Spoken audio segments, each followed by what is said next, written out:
Welcome in. Hail to the podcast, brought to you by Maize and Blue Review. We cover Michigan for the Rivals Network. You can find us at michigan.rivals.com. Coming to you after another Michigan football loss, this time road game against Indiana, only the second time. Only the second time in the 2000s. Obviously, Indiana undefeated, top 10. Kurt Spaghetti over there has the Hoosiers rolling. This game is interesting, though, because it was in a lot of ways maybe better than expected. And we're left frustrated again because it feels like that might have been a game Michigan could have won. We'll get into that, obviously, and then kind of keep having the same conversations about what does Michigan do to end the year and looking ahead. I think it's inevitable at this point to not talk about the changes that need to come. So we will discuss that. So joining me as always, Intel Insider Publisher, Maize and Blue Review himself, Josh Henschke, and his cat, who is here with us briefly. Yep. He'll be back. He'll be back. He doesn't like to get too far. He was just whining at the door, and I had to let him in. Otherwise, he would have not shut up the whole time. Fantastic. He'll end up getting kicked out here eventually because I can already see him getting into the closet behind me. So he's a nuisance, that guy. He's a nuisance. Oh, cats. All right. And then back fresh from the lively town of Bloomington, Brock Heilig. I always ask you how your trip was. So how was your trip, sir? It was good. I wouldn't say it wasn't lively. No. Bloomington. I mean, it was. I mean, once you get to Bloomington, it's lively because obviously it's a remarkable. I'd be kind of a jerk, but that's actually not a bad town. But it's a horrific drive, though. Oh man, that is one of the most boring drives in Big Ten. It's bad. Yeah, it's right there with like Illinois and Penn State in terms of just being in the complete middle of nowhere. So, and Nebraska too. But it was a good trip.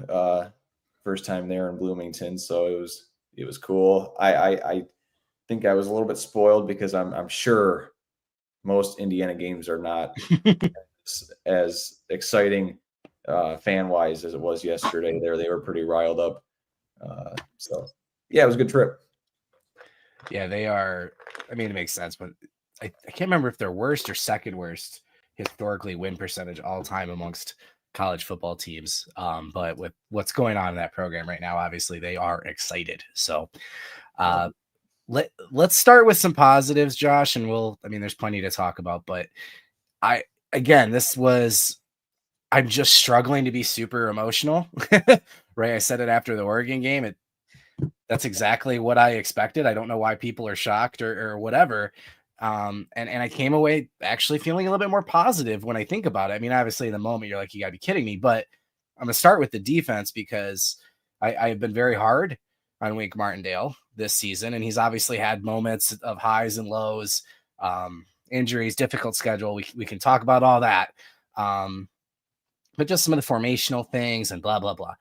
They played awesome. I mean, you could not ask more from the defense against Indiana. A team that had scored, was it 31 points in every single game this year? We were talking about that 30-30 rule all year with Michigan, and they held them to 20, especially in the second half.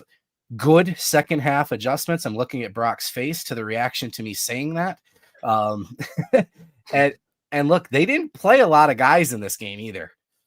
Right. This was not a heavily rotated game, but where they did make rotation, Cam Brandt stuck out to me on the live broadcast, showed up well in some of the analytic numbers. Jayshon Barham, that's 3 really, really solid games in a row for him. I mean, Josiah Stewart is who he is at this point. He's a stud. Secondary held up, blah, blah, blah. I mean, it was a really good showing from the defense. They just couldn't get enough out of their partners on the offensive side of the ball. And again, we'll get to that, but just kind of what stuck out to you in terms of this defense on the road too, against an offense that's been pretty explosive this year. Yeah, I mean, they certainly looked like it in the first half. I mean, the offense was as advertised. They were a wagon in the first half for sure. And I mean, there's no moral victories in sport, but I mean, yeah, you can point to something good there in the second half, I guess. I have a lot to say, but it's going to come off very unprofessional, so I'll just keep my mouth shut. But this team's just garbage, man. They're terrible. They're just a terrible team, man. I just want everybody to know I said, let's start with something good here. Talking about how good this defense is. I can't talk about something good after this just absolute I can't talk about anything good. I can't, because my mind immediately goes to just absolute garbage that they put on the field every week coming off a national championship. Just a absolute I can't even say. I'm not gonna say the word because I can't. I've been doing a lot of self-censoring the last couple of days because yeah,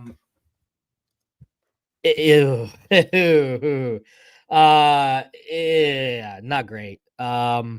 Sure, let's talk good. Let's have a kumbaya around the fire pit moment here. Yeah, I mean the team didn't quit. This is never going to be about the players.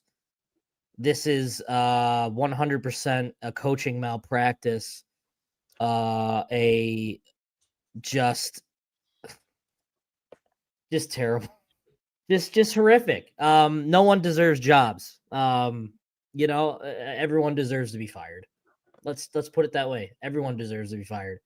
You can't scheme yourself out of a freaking wet paper bag. You have no idea what you're doing in situations, in situational awareness.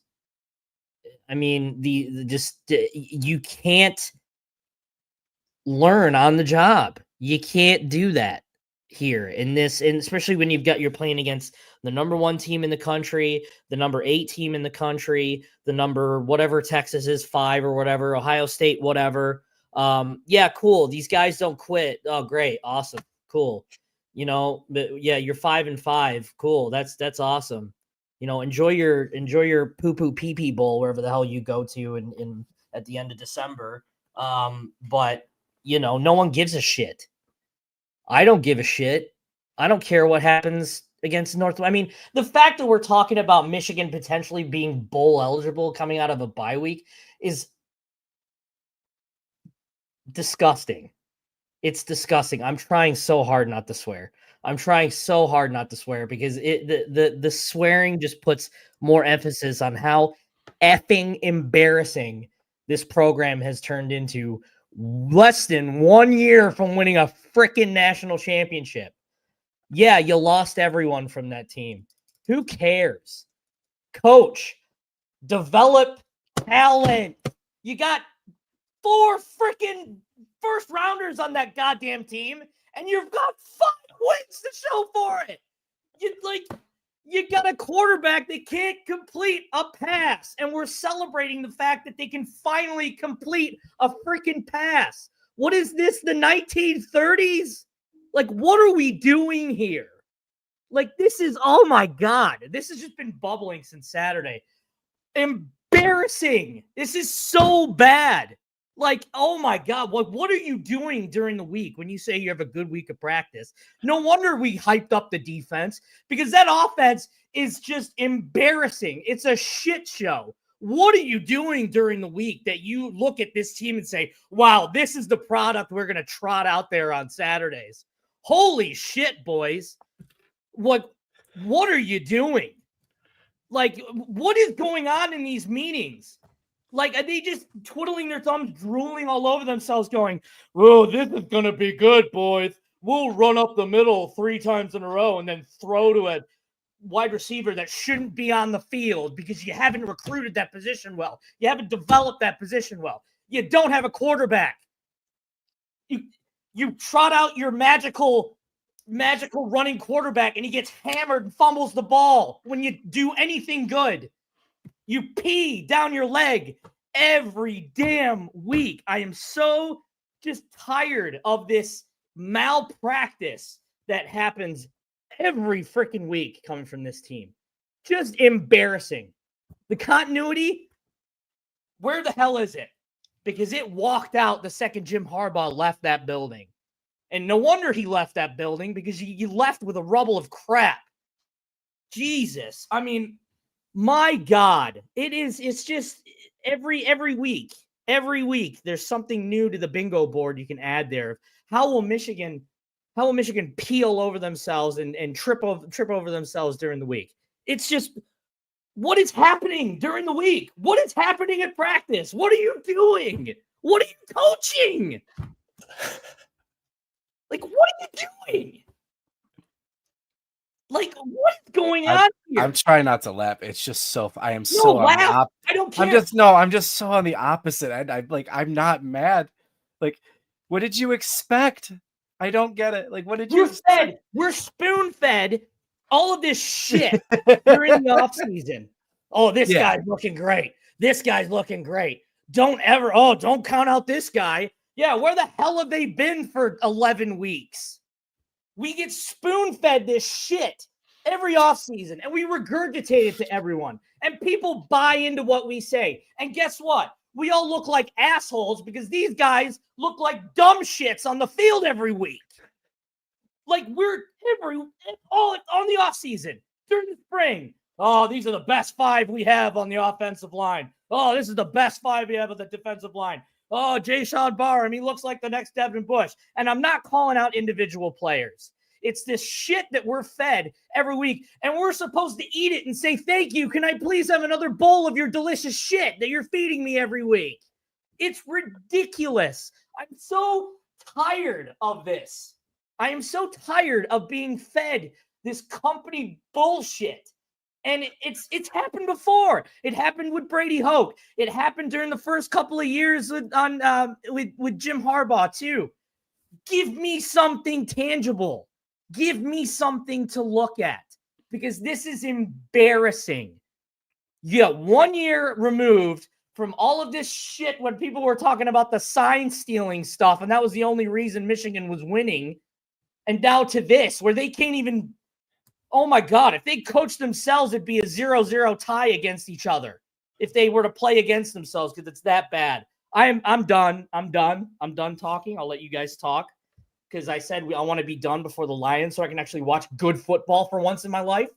So I'll let you boys go ahead. That's my rant done. Holy shit. Whoever thought you'd say that?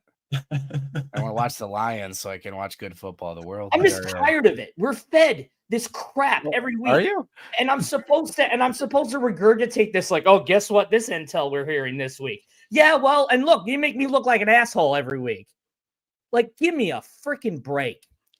Give me a break. Embarrassing. You got a dude that can walk off the street at James Madison and take a team to 10-0. There's no excuse. There's no excuse. And again, we're supposed to buy into this shit that, you wait, it's coming. It's coming. Don't wait. It's coming. Yeah, right. I'll be waiting. I'll be waiting. I don't know how to follow that up.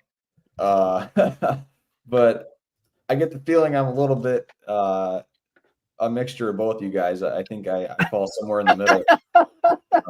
I'm definitely not as animated as Josh, but I understand the frustration. But Trevor, since you did ask for the positives, I can talk about the positives that happened on Saturday. The defense played out of its mind in the second half. Let's start there. Like, out of its mind good.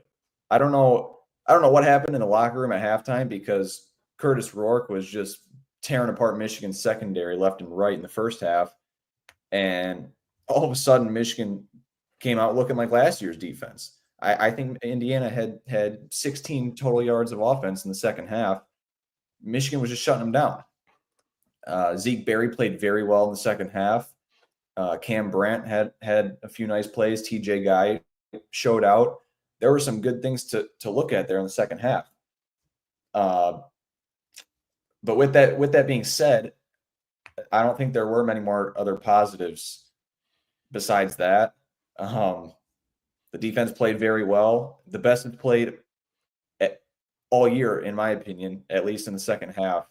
And Michigan's offense just couldn't contribute. I mean, the defense did everything they possibly could have done to try and win that game, and the offense couldn't help them out, couldn't score, couldn't convert the 2-point conversion, couldn't hit Kendrick Bell on that third down, threw the ball short of the sticks to Peyton O'Leary. Just too many mistakes on offense, and that's what cost them. And the coaching was terrible. I really agree with Josh there. I mean, the challenge on Alex Orji's fumble was totally from another planet. I mean, I don't know what rules of football those analysts, whoever's getting paid to do that job, I don't know what they're looking at. And Chiron Moore waiting 30 seconds to call a timeout in the fourth quarter there with at least not a good chance, but at least a chance of somehow trying to get back in that game, and just totally wasting away the clock. I don't know. It's the only thing that went good was the defense in the second half, and as good as they played, it's very disappointing that the offense couldn't help them out, because that was a very winnable game. And you beat an Indiana team that was 9-0. I think people can get a little bit more optimistic about the season as a whole, aside from a lot of the coaching mistakes and just offensive blunders all season. But they didn't, and it was more the same from the offense. And then you hear the same quotes from Davis Warren about how they got to be better and this and that, and you got to, more doing, less talking, things like that. And it's just not working out. Yeah, I'm looking at, and this might be why I'm less frustrated than Josh, because I think I've already had some acceptance. This season means nothing to me. Absolutely nothing. I literally said you have to beat Michigan State. I thought beating Michigan State was the last, okay, at least you did that. And then whatever from here on out. What I want to see in terms of especially figuring out what I think this team can be next year is, where do you change? Where do you adjust? Where do you get better? Right. And on defense, not just with the results and how they played, but even formationally, there was a lot of times where I'm like, that looks more like what we did with Minter. Right. Mason Graham, either in the 5-tech or outside. I don't even think he might have been standing once, but none of the crazy exotic stuff. A little bit. I'm not saying you can't rotate it all, a little bit, but not the constant every third down, blah, blah, blah, whatever. Right. And you saw some other guys having games. I know I've seen people a couple times mention Brandon Hillman. Anybody who's watched this show or looked at our stuff for a long time knows we've been a big fan of Brandon Hillman for a while. I'm glad to see him getting some run. That dude loves to hit people.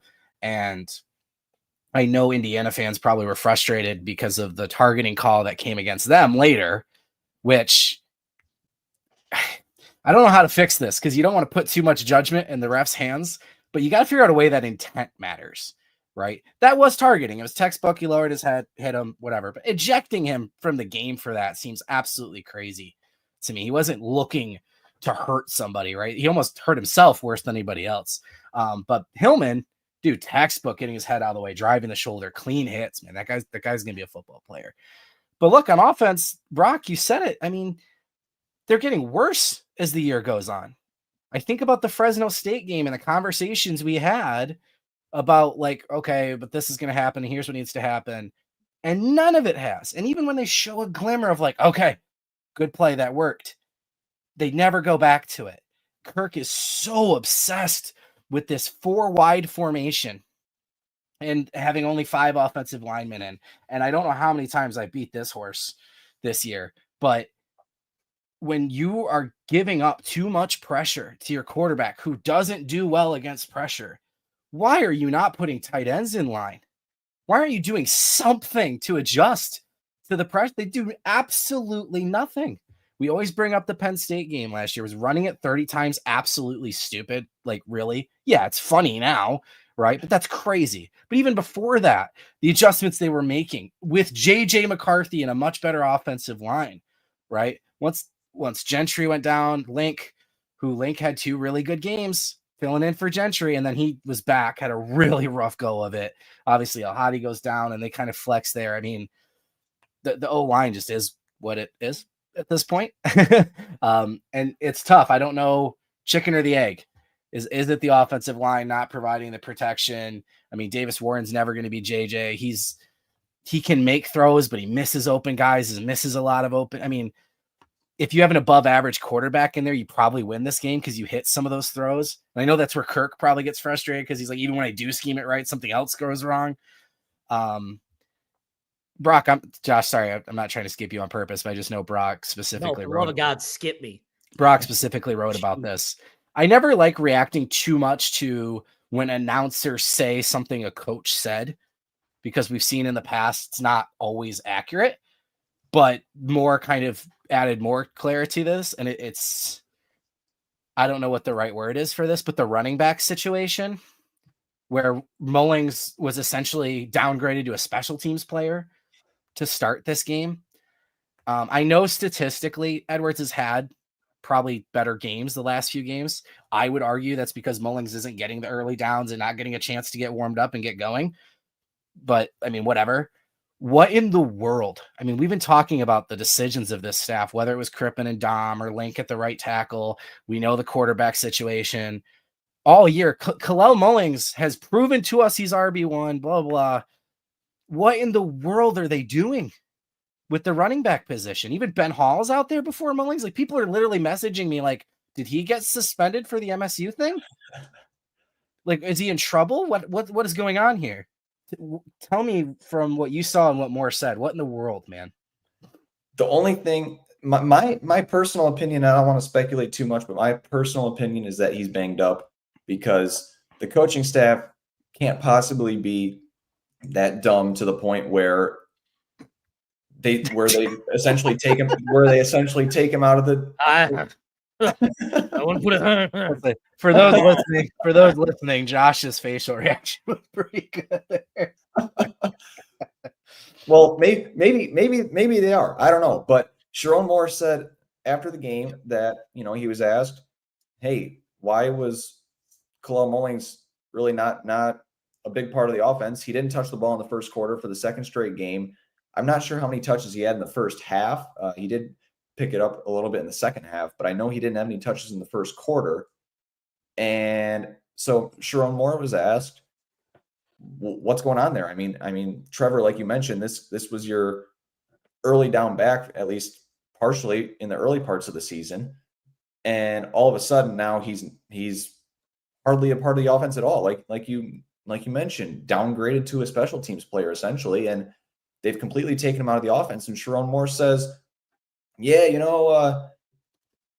Donovan Edwards and Ben Hall have just really been practicing better lately, and we wanted to ride the hot hand with those two guys. And I don't know what all the other reporters were thinking when he said that. I can't read their minds, and we didn't really talk about it a whole lot too much afterward. But I'm sitting there thinking, Ben Hall's a really good player. Don't get me wrong. He's shown a lot of promise in that spring game a couple years ago. And I think he's going to be a really good player. But how it makes no sense to me how a sophomore running back is outperforming Kalel Mullings in practice when Kalel Mullings has shown in earlier times this season. I mean, if it wasn't for him, Michigan would have lost the USC game. He single-handedly carried the victory in that game. And he's proven that he's a hard runner, that he can run people over, break tackles, and before the last 2, 3, 4 games, whatever it was, when his yards per carry started going down, he was averaging, I think, 5 or 6 yards a carry. And then he started struggling as the offensive line struggled as well. But it's mind-boggling.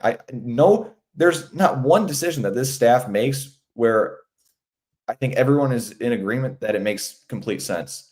Everything they do is questioned by at least a part of the fan base, and it's an indictment on the staff. I mean, not playing Kalel Mullings and putting Ben Hall out there because you say he practiced better. Yeah.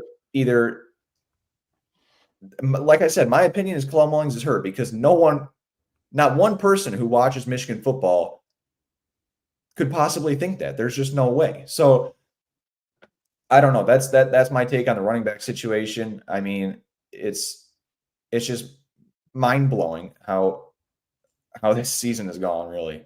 It's the biggest load of crap I have ever heard in my life. He had 9 snaps. I'm not talking about you, Brock. I'm just saying like the reasoning. Ben Hall had 9 snaps in that game.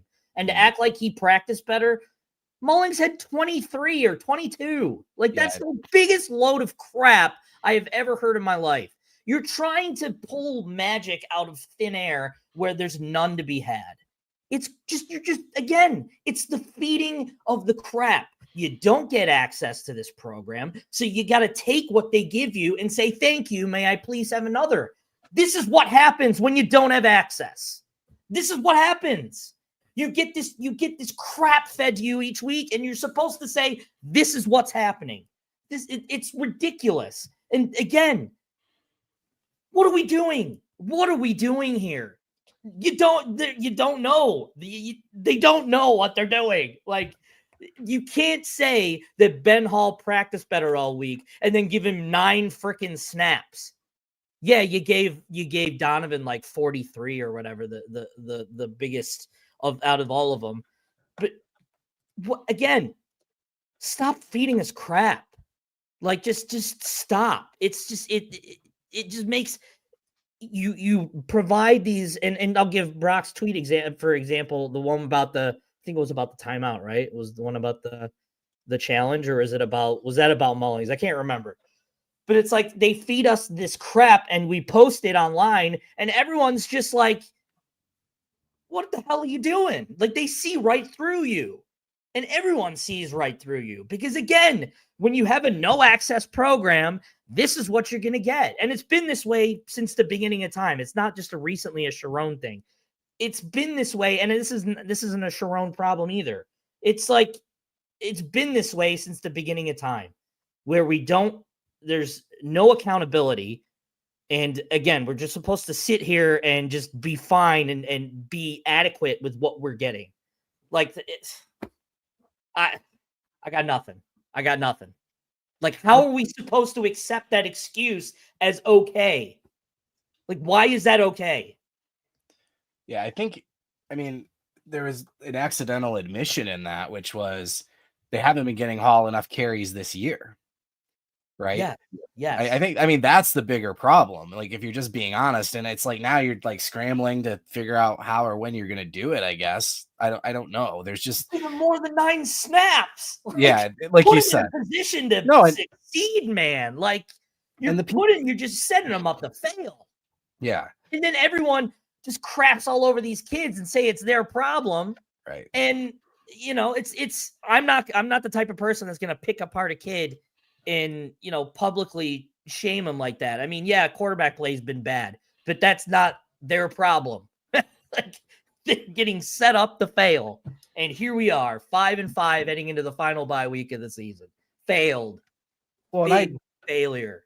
I screamed about, and this will be the last little bit on this, I guess, but I screamed about this at the start of the year, again, kind of referencing the Fresno thing, where just the lack of rhyme and reason to any decision, right?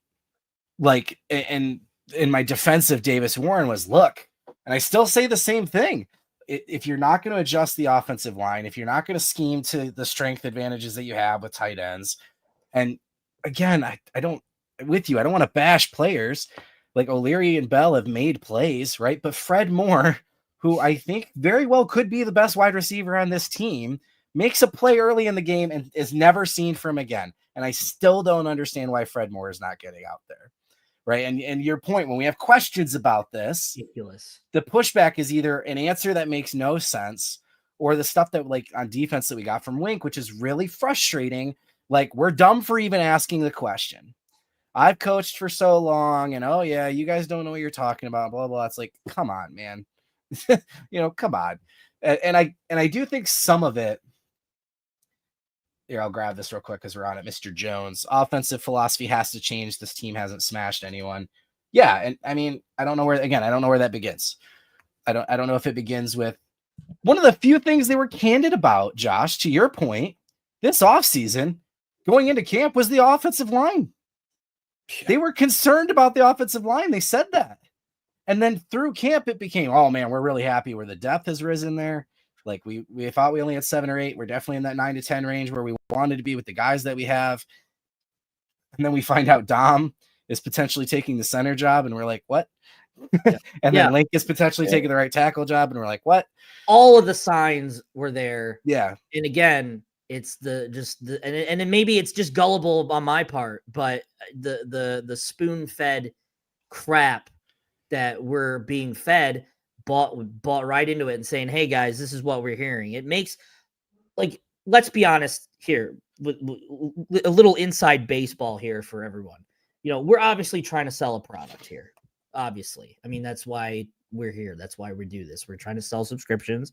We're trying to make money doing this. And obviously we got to provide a service and provide some sort of incentive for you to A, be here right now, and B, be a subscriber on the website. Michigan.rivals.com. By the way, yes, please. I was trying to find the spot where I could do it. Yeah. And, you know, that's one thing that we can develop as a community. And we've done a pretty good job of doing that over the 3 years that by the way, we just hit our 3-year anniversary last week. So that's cool. But yeah, obviously the point of subscription and trying to sell a service is to provide information that you can't necessarily find readily available, right? So we ask people that we know around the program who are actually allowed to go to practices, because if you look at the Alabamas and Ohio States of the world, all the media is allowed to go there and have free reign of practices. Why the hell can't we? I don't know. You tell me. But anyway, so we have to rely on second and third hand information of what they see in practice to kind of, you know, sell this program and sell us as a product to say, hey, this is the kind of information that we can provide. And I think the fact that I am mostly more upset is about because I feel like I've lied to everyone this whole off season. I was told all of this stuff. Oh, Jayshon Barham, you know, who I will give him credit. He's looked fantastic the last couple of weeks, but I would have been convinced that this was the next coming of, you know, Devin Bush 2.0. Yep. So again, I feel like I've lied to people this whole off season, and it's going to look that way. Like we're just sitting here lying about everything that we were told. Like this is stuff that people see. And again, I'm not like hating on the people that tell me this stuff. I mean, they're seeing what they're seeing, but you're supposed to have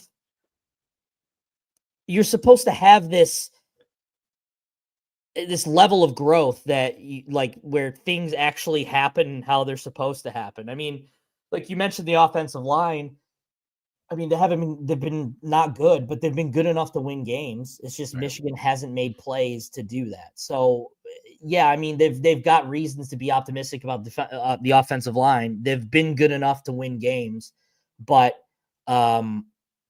yeah, I mean, it's basically, I feel like I've just been lying this whole off season and just providing this company line, you know, of stuff that we were told this off season. I mean, if everything we were told this off season happened last year, then I'd feel a little vindicated because it's like, hey, these guys, you know, it's legitimate. But now it's like everything. I don't think like what has one thing that we've said this off season been accurate or has happened, you know, from people that have watched practice. Nothing. Like Barham has been good. Yes, he's been an excellent addition. But what has happened other than the surprise? You've got, you know, a surprise starter at right tackle and a surprise starter at center. I think you're looking at it correctly, but also at the wrong indictment. Barham wasn't a nobody we didn't know anything about. There's 2 years of film on Jayshon Barham. I know how good of a football player. Right. And it's not, I'm not talking about individual players. No. Hold on. Let me finish my thought and you'll see where I'm going. The problem is, I think it's the staff not knowing what they're doing with him. Yeah, right. Well, exactly. You know why he's looked better the last 3 weeks? Because they're not dropping him into coverage where he's got to make 3 different reads. That's not what he's good at. Right. Right. Is his future on the edge position replacing Josiah Stewart next year? Maybe, probably, should be. I don't know. But like when they line him up and give that dude one job, he does a really good job at it. He's great in pursuit. He's great at getting through the line. He can find gaps when he's not, again, hey, they're just asking too much. Thank you, Steve. Barham goes forward really well. Yes. Right. Yeah. And I think that's the indictment, Josh. I agree with now. And the stronger Devin Bush thing. What's crazy about that wasn't one guy that said that. Right. That was like a consensus opinion from staff, people around the program, practice observers. Right. And that's where it's like, and then the quarterback, obviously, like, what were you guys talking about? And I don't think it's the line about it. What did they see? what was happening? What's happening in practice? Exactly. Yeah. Like, I dread to think what happened in spring and fall. Like, what happened? Yeah. I want to touch on one thing before I get to the big picture of Chiron Moore, because people have made a couple comments and somebody specifically said Trevor wants more of Moore, and I want to answer that real quick though. Moore. What? I think he's talking about that comment was referencing Fred Moore. Oh, damn. Okay. Well, Well, still, maybe you do want more. I do want more of Fred Moore. I want more Chiron Moore too, and I'll explain why. But anyway, yeah. Brock, the last point I was trying to get on in this kind of the same envelope, right? I can't believe how predictable the offense has gotten. Yep. Comically predictable. I was with my best friend Saturday watching the game. I'd like to think of myself as knowing ball a little bit. Not as much as Wink, he's right, but a little bit. I'm not like early Tony Romo, though. Remember when Tony Romo first started and he was literally calling out everything? They're like, bro, you can't do that. Like, people think it's a fun gimmick, but you can't do that. I don't know how many times I was literally like, Edwards over right guard, this, that. There was a third down where they came out, and again, with the 4 wide, 5 offensive linemen, I'm like, they're going to send 6. They're going to send 6 because any middle school coach that watches Michigan's tape knows on that 3rd and long, you send 6. Because if you're blocking and it's 1-on-1, if you're the offense, you have to win every one of those matchups. If you're on the defense, you only have to win 1. So you have to have more numbers when you're blocking. And for some reason, no adjustment. The orgy plays when he comes in. Oh, here comes the delayed run, blah, blah, blah. And what was so striking to me was Brad Nessler. You wouldn't have known this, Brock, but during the game, Brad Nessler multiple times literally went, well, here comes the Donovan Edwards run. I couldn't believe it, dude. I could not believe it. And it's just such a shot. And then even when they do some good things and get down the field, you get in the red zone, and what in the world? Like, literally, you have no idea what to do. So creative means calling stuff that makes no sense. That's the only way you can trick the defense, is by doing stuff that literally makes no sense. I can't remember after the interception what the plays were. It was like, do you remember the 3 plays? That was one where Orgy was in on the last one, I think, too. But it was 3 runs, and either one of them. Yeah, run. Yeah, run, kick. Yeah, but it was what? Wasn't it like Ben Hall, Edwards, Orgy or something like that? I don't remember off the top. Mullings didn't see the field. They ran Edwards at least once. Yeah, like, oh my gosh. So, like, again, looking to next year, and I know we don't like calling for people's jobs or whatever, but people are talking about like the offensive scheme, whatever. I guess Moore is not going to take over play calling. I did think his lack of defense of some of the calls was kind of an indictment in a way, because he's not going to go out there and throw Kirk under the bus. But there was a way to answer that question that felt like he's clearly not pleased with it either. Yeah. But I just can't believe in the 10th game of the season, it's still this bad, this predictable. It's like Connor Stallions gave our signs to every other team. That's not even fair, because it's not that complicated, but that's my point. It literally feels, it's laughable. And the players are saying this after the game. We knew exactly what they were going to do every play. I want to take this moment to take everyone inside the Memorial Stadium press box for a few seconds, because I've got a quick story about this. Yes. So Michigan was driving yesterday. It was I think it was the second half, and they had just picked up a first down. And I wish I remember what drive it was, but it was early in the second half, I think, and they had just picked up a first down. They were on like the Indiana 40 or 45, I think. And I kid you not, within the span of like 5 seconds, 4 different media members that I was sitting near that I could hear, within the span of like 5 seconds, 4 different people all said, "Here comes the flea flicker." Oh, yeah. And all 4 of them were right, because then Michigan ran the flea flicker and it clearly didn't work. And that was a moment where we all just shared a laugh, because it fits your point perfectly. They've gotten so predictable, and it goes back to what you've talked about plenty of times too, Trevor, where they'll motion CJ Charleston and then they'll run exactly the direction that they motioned him to. And if Peyton O'Leary's on the field, more times than not, it's a run. And I guess I do have to give them a little bit of credit, because they've broken that trend a couple times the past few weeks with throwing the ball to O'Leary, getting him some catches, but it's unbelievably predictable. And, you know, every time Alex Orji goes onto the field, it's a run. I mean, he didn't attempt to pass. I don't think he attempted to pass yesterday.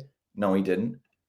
And I thought the red zone, when he came out on the third down, those touchdown passes he had earlier in the year. Yep. What a great time to make that call, to let him bootleg out and throw it. Yep. Why did you think the delay run was going to work? That's all they run with him. He takes the snap and then he'll kind of, you know, delay, kind of wiggle around a little bit, and then he goes and he'll pick up 2 yards, but it's the most predictable thing ever. Everyone knows he's going to run the ball.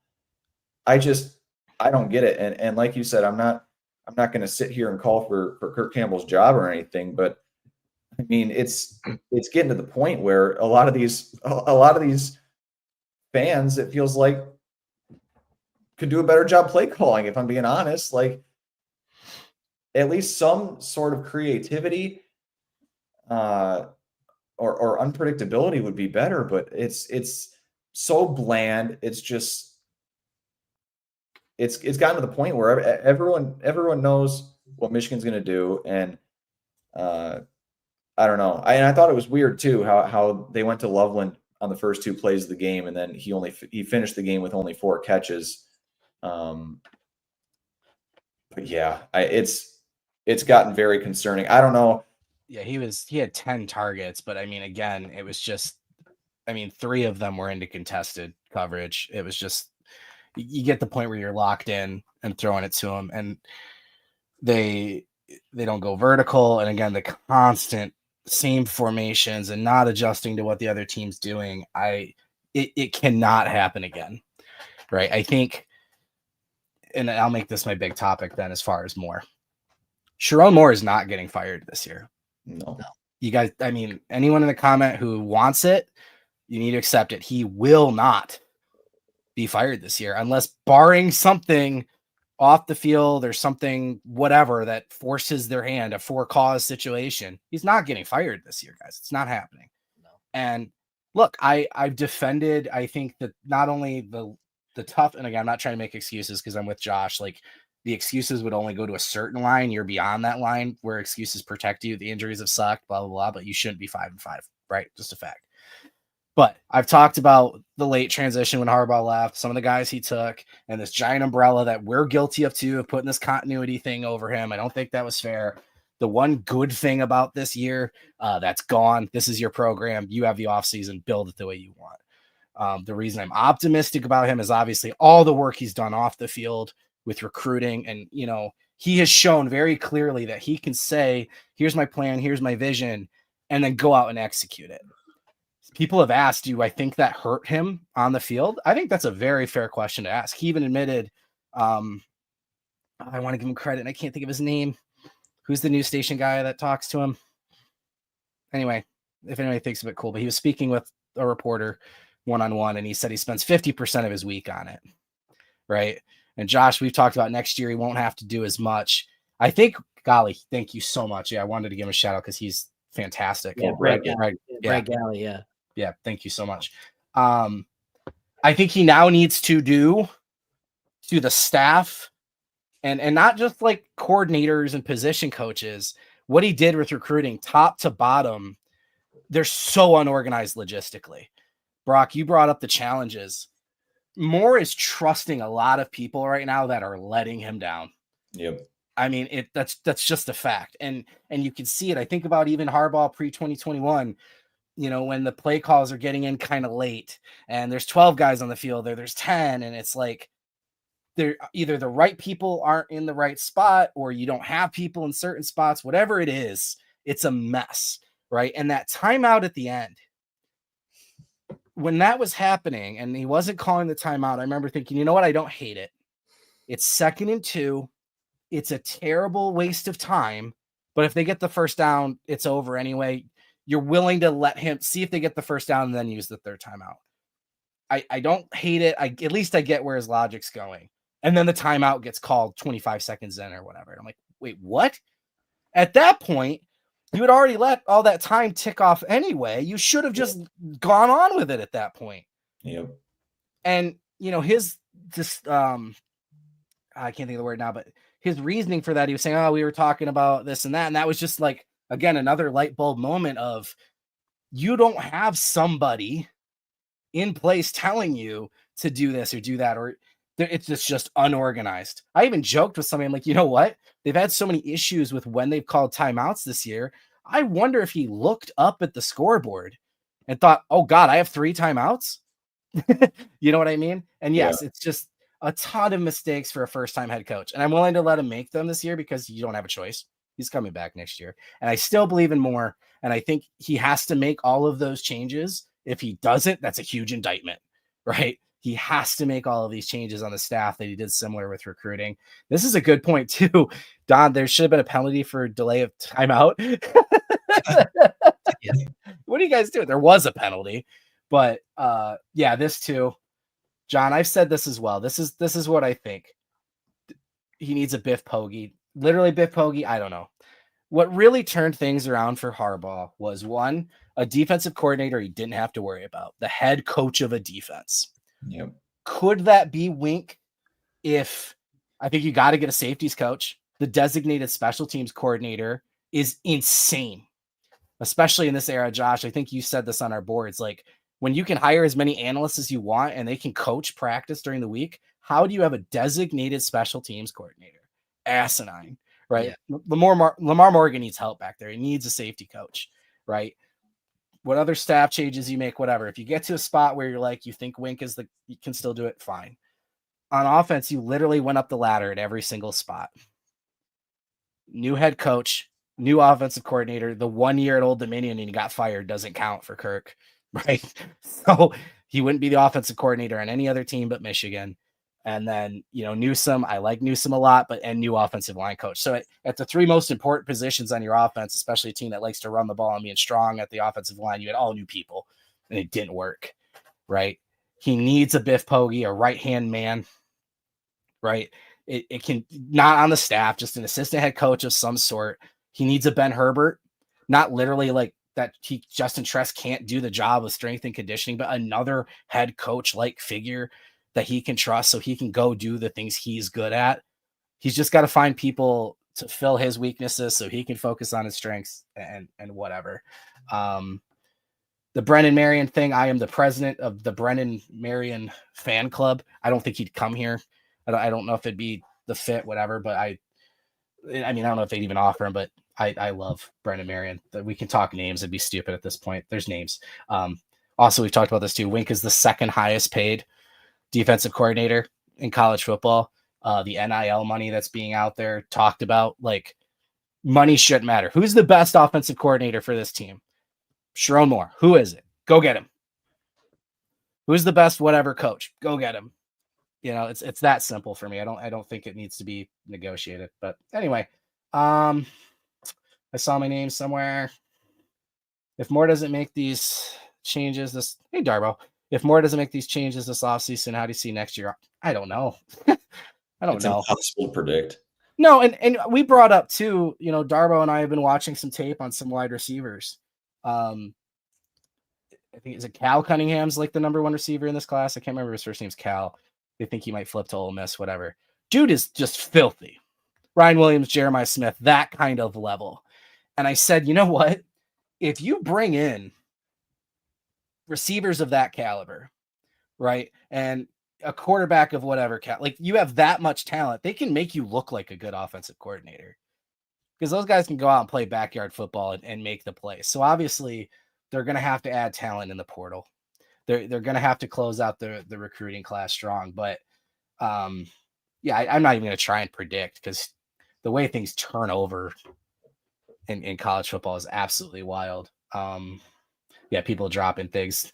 Nick Sheridan would be absolutely hilarious.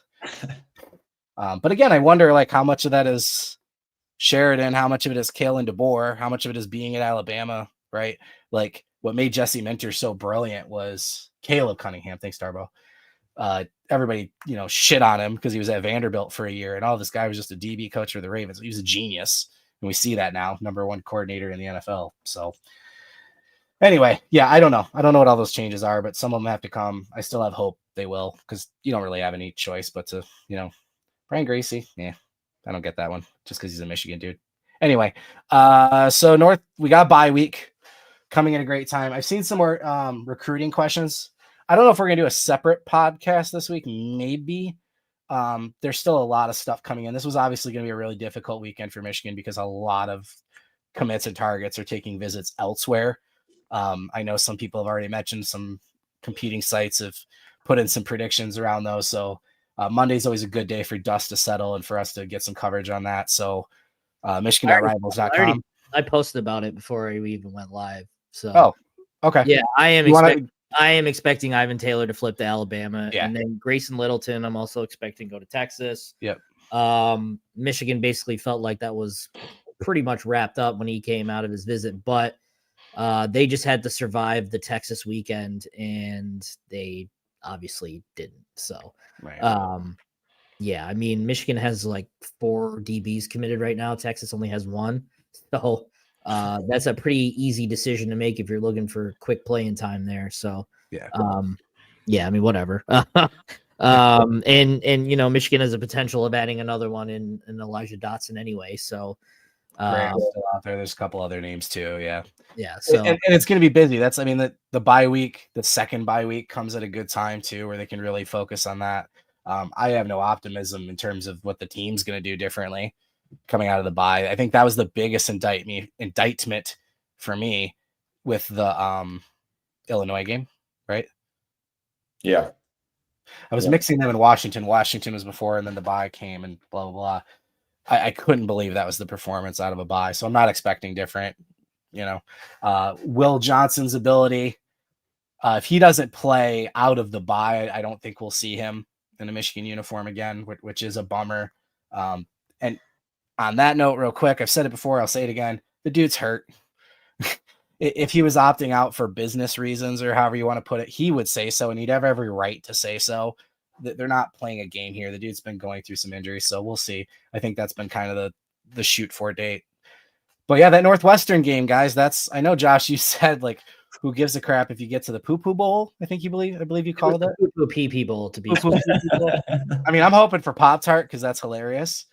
No, Michigan would need to be actually have a somewhat decent record next year. Is that higher up now? I don't know. Yeah, I think that's more of the 8-win plateau. So they're not quite at that level yet. Michigan is below the Pop-Tart Bowl. Yeah, they're too good for the Pop-Tart Bowl. I just I don't want to see anyone get mayo dumped on them. So as long as they stay away from that, I think that's disgusting. Just send them to the Quick Lane Bowl or whatever they call it now. What is it, the Detroit Bowl now or something like that? I don't know. There's so many weird names. I have a ton of Michigan fans there today. The practices are going to be valuable, especially for the younger guys and going into next year. So you'd love to get that. Yeah, they have to beat Northwestern, right? Yeah, they should. Yeah, they should. I mean, we'll talk about that more next week with the game coming up, but that's an interesting question too. Would they decline a bowl invite? I don't know. I saw something. Mike has shown improvement and adjustments during the last few weeks. Yeah, my thing with him is just it's similar to Kirk in that don't force your players into a scheme, right? Adjust your scheme to your players. And that was the thing with Barham, and Makari Page too, asking way too much of Makari Page. It's really sad to see, his missed tackles and the things that have gone on with him. I think if Rod Moore's back there, I mean, brilliant insight coming from Trevor here. If Rod Moore is back there, I think Makari Page is probably having a better year. That's the kind of stuff you can only get from me, right? Steve, which position coach has done the best job on the staff? That's fun.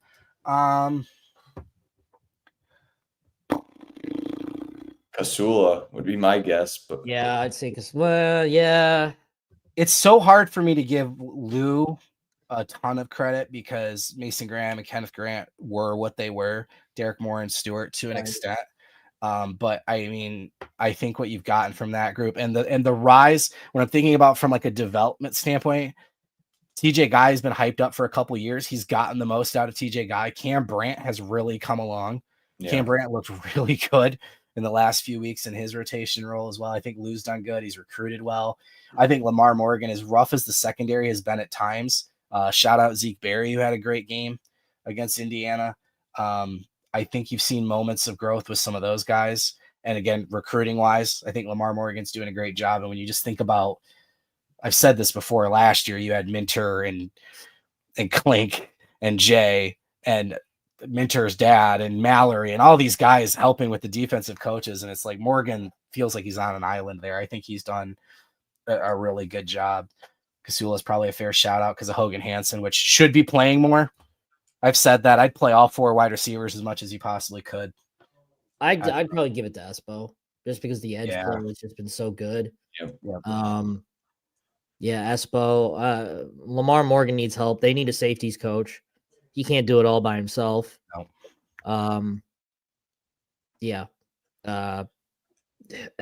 Probably Espo or Kasula. I mean, there's your answer. Look how hard we're digging on this. Yeah. It's kind of crazy. Other than Dotson and Boateng, any other names we should be watching that might commit? Boateng's obviously the huge one. There's no other name out there that's a big name to watch right now for Michigan. Boateng's a big deal. Somebody mentioned Brian Jean-Marie. I mean, that completely changes the perception of his season too. If he's able to pull him in, we'll have more info on his Notre Dame visit come Monday. But I mean, that's a guy that arguably is lined up to start next year as a freshman, right? Boateng would be a high impact player. Dotson, you guys know the story there. I'm trying to think of any of the other non-obvious names because we got Benny Patterson flipped. Browder flipped now as well. Those were a couple of names that were out there. You know, there's going to be more corners that could join. There's a couple other edge guys out there as well. And then maybe another offensive lineman too. I know they had been talking about potentially flipping another tackle from Wisconsin, but again, we can get into that more. I think they're probably just after this initial batch of guys are in, like the Boatengs and the Dotsons and things like that. I think their focus is going to be portal. I mean, they can just go crazy to at the portal, and I think they could fix a lot of deficiencies pretty quick. Considering how willing they are to spend money these days, they can probably get it done through the portal pretty quickly. So at that point, it just comes down to being able to coach and develop. So I don't think talent acquisition is ever going to be a problem at Michigan. I don't care who your coach is. Brady Hoke's proven to do it, to be able to get talent, just not be able to coach it. So I don't think talent acquisition is going to be a problem at Michigan. It's just, can Chiron get guys around him to develop guys? And that's kind of the big question mark right now. And he'll get his shot to do it. He'll have a whole off season to do it. But I mean, he's just going to have to. He's going to have to find people. He's going to have to open up his Rolodex and rely on people. And we'll kind of see. I mean, the offense just needs to be overhauled from top to bottom. And that side of the ball just needs like an exorcism or something. Like it's bad. I mean, even if you don't want to call for jobs or whatever, let the stats speak for themselves. I mean, sure. Right here, Michigan, 129th in passing in the country. Only 4 teams are worse than Michigan right now. 2 of them are armed forces who don't throw the ball. Army is 133rd, currently undefeated. Air Force, 132nd. Kennesaw State. New Mexico State. No, Kennesaw State is not even on the is not even on. Oh, they've moved up. Good for them. New Mexico State. They fired their head coach though, which is really weird. But New Mexico State with 116 yards a game, ULM at 128, and then Michigan. And guess who's throwing better than Michigan right now?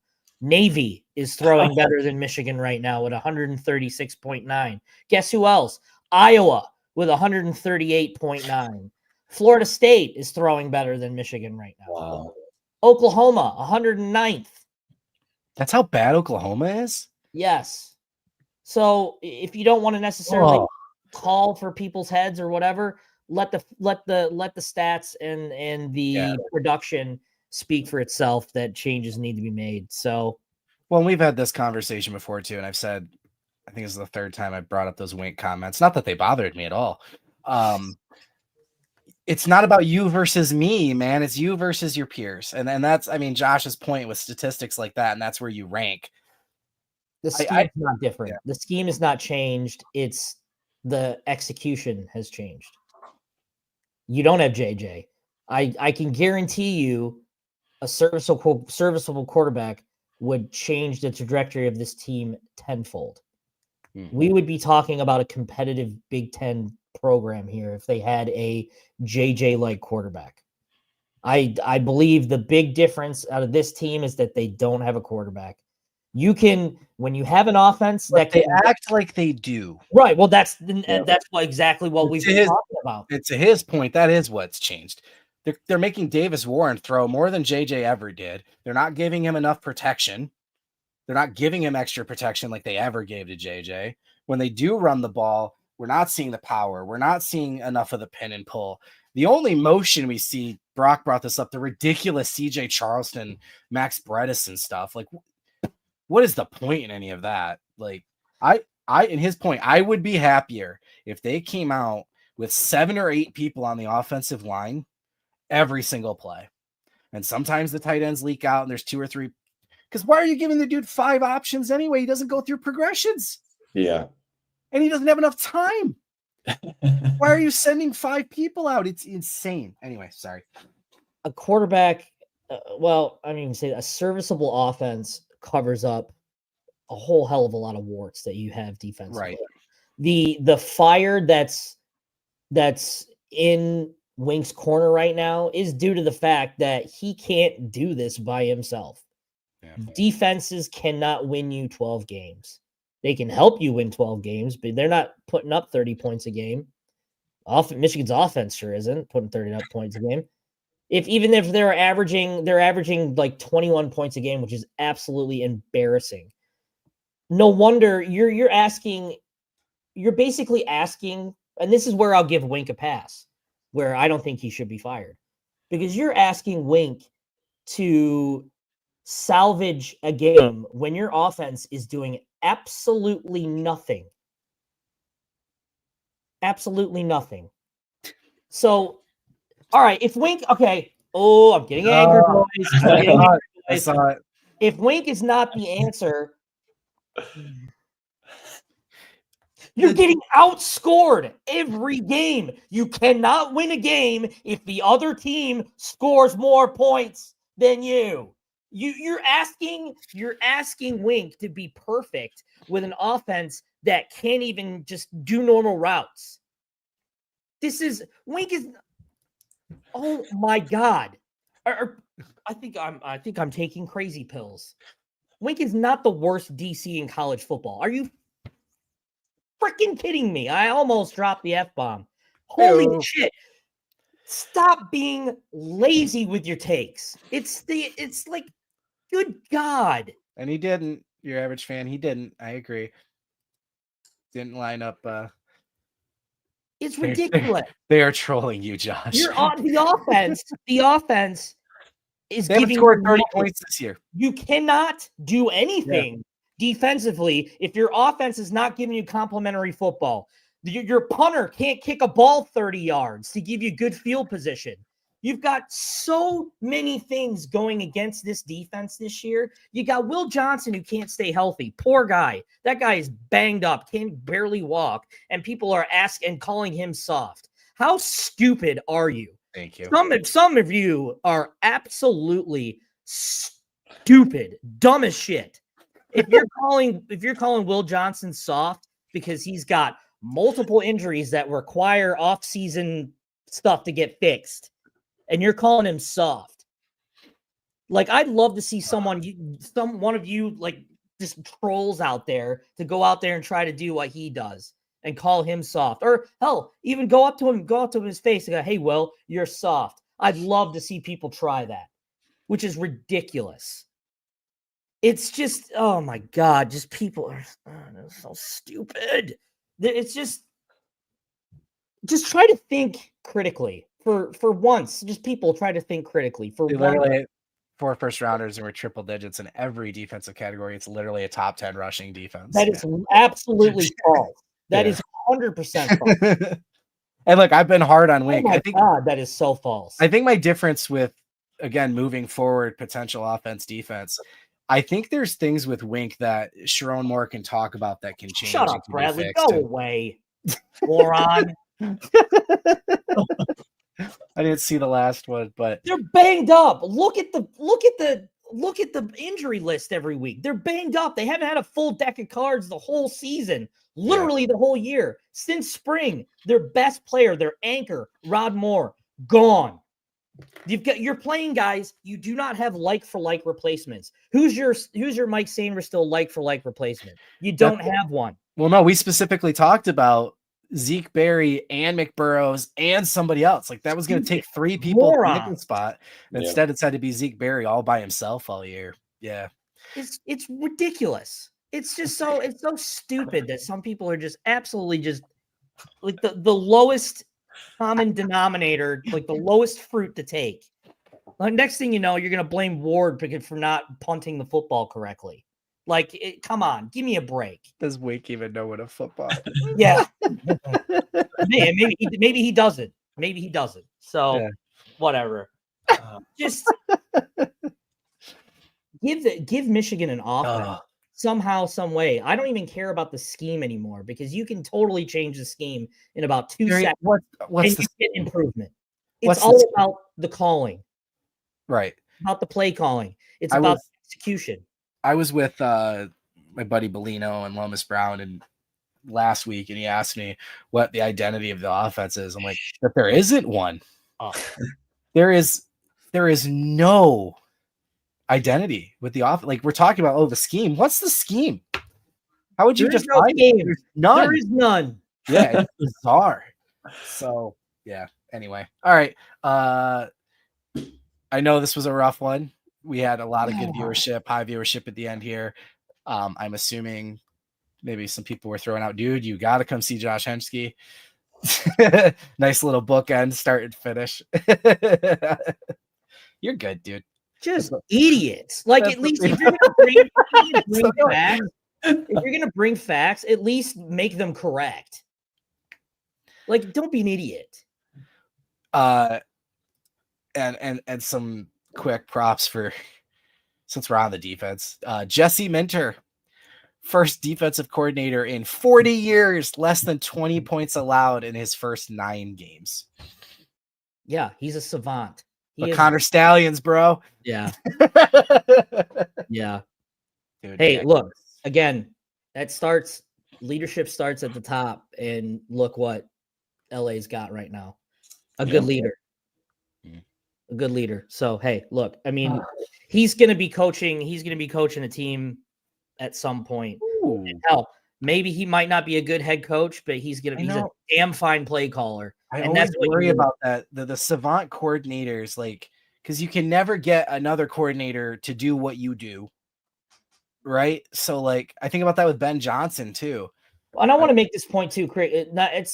He was not staying regardless if Harbaugh left or stayed. He was gone. I mean, he was gone. Well, and we've talked about too, there was a game plan in place when Jim was here that basically Moore took over in terms of defensive coordinators to replace Minter because he was gone. He was going back to the NFL, and every one of those dudes got picked up by another NFL team before you got down to Wink. So, there was something else I wanted to answer on, and I don't. Oh, Steve, I like this. Battleship football, they call out play. That's so true, though. It is. It's like you don't know what's on the other side. Yeah. You're not doing anything opponent based whatsoever. You're just calling your shot and you hope you hit it. And then every now and then you do, and you get bailed out. Kalel Mullings in the USC game, man. Well, and that's what, and you know, that's what that is a great analogy. I love that, Steve. And that's what made Chiron a pretty good play caller in his first little stint there is he was really good at reactionary stuff. The Tendency counter calls to what he's seeing, and Michigan's just not countering. He's not. There's so many times. I remember one, what was it, 2 years ago, against Illinois, where they made that quick hurry up snap with that Blake Corum run where they were lined up right and he ran off left because they were all lining up right. It was a thing that they saw, and they're not doing that. And they have iPads now. They didn't have iPads 2 years ago. Right. They have all this quick hitter stuff that they can see, and they're not reacting to it. So it's like there's no counter. They're just it's like they're acting like they have. This is what they're doing, and they're not going to veer from it. Yeah. And guess what? When they do veer from it, they've had success this year. Michigan State, they had success. It's they don't have that counter. At least with Wink, you're seeing him counter stuff. They made adjustments in the second half against Indiana and basically shut them down. So there's at least countering happening on one side of the ball. The other side, it doesn't even matter what scheme Michigan runs. I mean, Michigan could hire someone and run the spread offense next year, and they'd be fine because there's no more blueprint of what they used to have. There's nothing left of it. It's all rubble. So they can do whatever they want. You could look at that as a positive. If you're gonna make changes, there is a positive there where like the continuity thing's blown up. There's really nothing to change. You can do whatever you want now, and that's on Chiron too. He can do whatever he wants with this offense because there's nothing. Well, there's still reasons to think, man, between what you have already. Andrew Sprague got on the field finally. I'd love to see him start at right tackle moving forward. I don't think it's going to hurt, or guard, depending on what's going on with El Hadi. But you've got Sprague and you've got Frazier going into next year. Jordan Marshall now healthy. I know it was only on the returns, but people got to see his speed a little bit on those returns. That dude's going to be a player, right? And you're just going to have to go absolutely ham in the portal. And we talked about this too. Like, you get to come in now and be like, hey, you're going to play, right? You're not coming in. Maybe you're going to compete, whatever. You can go out and get dudes that are going to play. And then obviously, like we've said, close with a strong 25 class and see what you can do. But gotta start playing these young kids. Gotta start playing these young kids. And again, to circle back to the Ben Hall comments, I thought that was the bigger indictment, was like, that was kind of the realization here. It's like, we haven't really run Ben Hall at all yet. Yeah, why not? Well, you don't have enough plays, for one thing. You have way too many 3 and outs. You're not sustaining any drives. So when you're only running 45 plays every game, of course you can't get the young guys out there, but anyway. I got one more point to add on that really quick. No. It almost seemed like, they realized, oh, this is the 10th game of the season and Ben Hall hasn't hardly played. And we really don't want this kid to transfer. So we're going to put him out there in the first quarter of this game to satisfy him. And then we'll put Mullings in for 25 more snaps later on. That's honestly what it seemed like. Because there's a world where Ben Hall should have 50, 60 something carries on the year right now and be the clear RB 1A, 1B next year. Yep. Like, you should have already seen enough to know that Ben Hall is your early down, short yardage power back to replace Mullings next year, and Jordan Marshall's your do-it-all guy that's probably going to replace Edwards and eventually become your next Corum-like back. You should have seen that already. I hate the fact that Jordan Marshall had a pretty significant injury that he's just now coming back from. Yeah. I hate that. That was really, he would have saw significant snaps this year. He was just on that fast track. But again, who knows? I mean, again, we could have been fed another line of crap there. But I mean, the fact that he's returning kicks is, a good sign that they're just trying to do anything to. I'm ignoring that comment. I know it's obviously a troll, but I mean, it's funny. That's funny. I mean, Marshall's injury was unfortunate and something that obviously he couldn't have played through. So but I mean, maybe how many games has he played in? I can't think. He's within the window, so I don't know. I mean, you have to play in red shirt, but he should be good enough that a red shirt doesn't matter. That's the point. That too. Yeah, that too. So right, let's get everybody to the Lions. Well, the running backs are regressing because the offensive line stinks. Yeah. Well, and honestly, Donovan's been better this year. The offensive line is just not, if I guarantee you'd have the Michigan's offensive line from last year, this year with the same running backs. Yeah. Mullings would absolutely feast. It's like they've taken a step back from earlier in the year, from the USC game back or from on. They have not been the same running attack. It's just like that. It's like they used up that last bit of magic. And not to oversimplify this, and I've said it a million times, but it's a numbers game. Michigan's running the ball with less blockers than people in the box. Yeah, they're not putting Colson out wide because they don't have any, they can't throw the ball. They're not having these tight ends bunching. Exactly. No jumbo. Like that's why they were so successful. And offensive linemen, I posted clips here before. I've done it with my stock report. When they can get to the second level, you get good runs, but they can't get to the second level. Yeah. So of course it's just insanity. That's not a running back. That's not a running back issue, and that's not a running back coaching issue. That's a offensive line development issue. They just don't have. I still think Donovan Edwards will go to the NFL, and we're going to be like, "Oh my god, yeah, why weren't we doing that with him?" Yeah. So, all right. Like I said, really high viewership in this episode, which I appreciate because I know these can be tough following a loss and not anything fun to talk about. So we appreciate you guys, very active in the chat. Obviously, there's strong opinions out there. We're going to go back and forth a few times, but that's part of it. And I hope, I still hope that like we don't talk at you guys, we talk with you, and maybe sometimes that's yelling because we disagree. But we always want to feel like we're approachable to you, whether it's here on Hail to the Podcast or obviously over at michigan.rivals.com. You okay, John? Oh my God, I'm gonna. So like it's gonna be a busy week. What, Brock? I was gonna say go watch the Lions drop a bomb on the Texans, and that'll make you feel better. Is Nico playing? No, he's inactive tonight. I mean, yay for the Lions, but I would have liked to see him play. Yeah.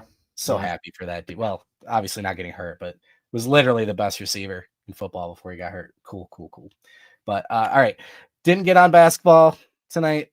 We'll have some more coverage during the week, and then obviously probably be a part of the show next week because we'll be coming in the bye. But recruiting talk, all that stuff's obviously going to pick up heavy this week. So if you're not a subscriber already at michigan.rivals.com, scrolling on the bottom there, promo code Blue30 gets you the first 30 days free. Hockey also on a pretty good run here. Another sweep. Yep. Which the weekend splits have been going away. That is pleasant to see. That group's coming together, playing some good team hockey. Plenty of good stuff going on with Michigan. Obviously, as the football season kind of drags along, you got the Northwestern get bowl eligible game, and then that trip to Columbus is gonna be something. Maybe they got some 2017 in them and some game plan we're not expecting comes out of nowhere. Yep. So I'm sorry, I wasn't paying attention. Oh, there was nothing. You're right. I checked out. I've checked out. Credit to my cat, man. They're in the closet, aren't they? Oh, he's been chilling underneath my. Oh, I thought I saw the door open a couple times. Yeah. Someone was asking. Eyes? Huh? Are his eyes yellow? Yeah. Whoa. Yeah, I know. He's got cool eyes. That's crazy. Good old Jet. Someone was asking about Franklin. Franklin's been very quiet for like the last he's alive, trust me, he's very much alive. But yes, he's just very quiet. Carter's quiet too. Edwards is a chief. That would be nasty. Yeah. Oh, that is right. Hey, yeah, the Northwestern game is a trophy game, so that's a big one. That is a big one. I forgot that's a trophy game. Oh. A very cool trophy. Yes. Is it bad that I really wish that game was at Northwestern? No, I wish it was. That would be so, oh my God. It'd be terrible right on the water in the middle of November, but I want to see it. Well, they play there next year, right? Yeah. They'll probably get moved to Wrigley though, I would imagine, or something. I would love to go to that setting for what it is. Looks amazing. It would be a blast to go there, but alas, they'll be coming to Ann Arbor. Yeah. All right, guys. Like I said, the usual: like, subscribe, notification bell, so you know when we go live with Hail to the Podcast. Usually Sundays at 7. Dennis is a very, very busy man right now with his post-game live coverage within 20 minutes or so of every football and basketball game. And of course, Good Afternoon Michigan during the week as well, covering Michigan basketball and all things Michigan. And of course, over at michigan.rivals.com, covering all things Michigan as well. But until next week, we'll see you. Hail to the podcast.